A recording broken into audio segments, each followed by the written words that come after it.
In this part of the lesson, we'll see if we can work the other way.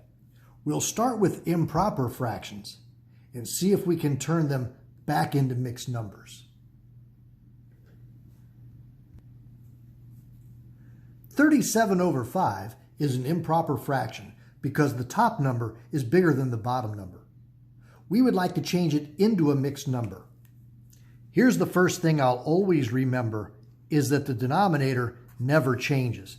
The denominator of 5 in the improper fraction will be a denominator of 5 in the mixed number.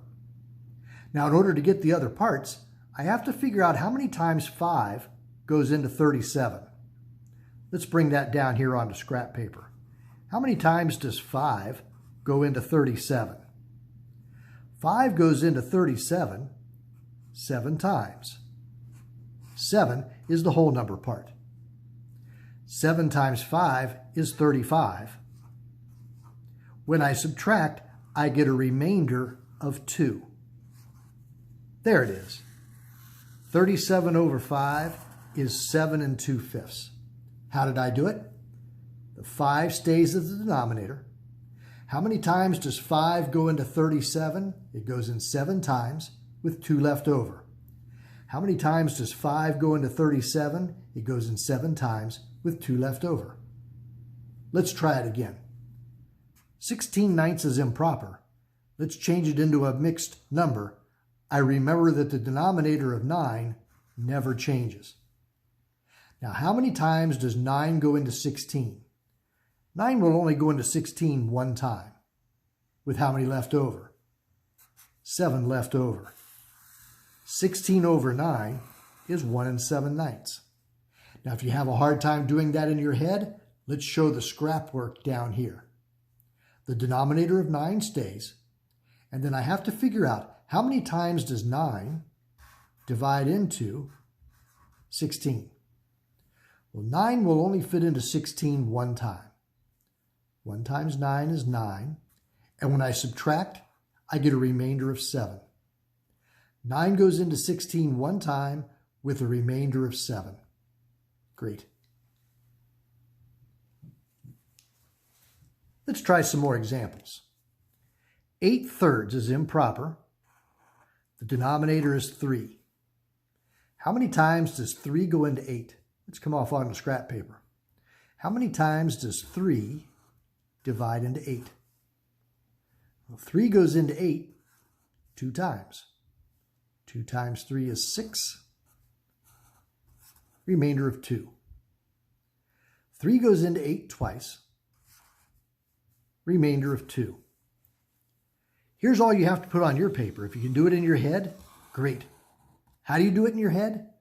The denominator of 3 stays there. How many times does 3 go into 8? It goes in 2 times with 2 left over. Let's try it again. I'll try this one in my head. Copy the denominator of 5. How many times does 5 go into 24? Well, 5 goes into 24 4 times with 4 left over. If you can do that in your head, that's great. If it helps to show the work, that's okay too. What did we do? We copied the 5, and then we figured out how many times does 5 divide into 24. 5 divides into 24 4 times. That 4 goes there. Then 4 times 5 is 20, which means my remainder is 4, and the remainder goes there. 41/10. Let's show the work on this one. How many times does 10 divide into 41? Oh, wait, I almost forgot.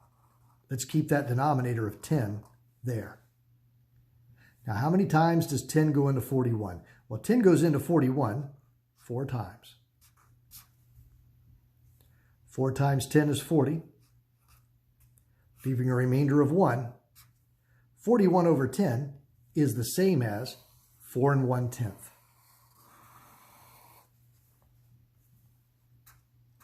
I'll do 19/7 in my head.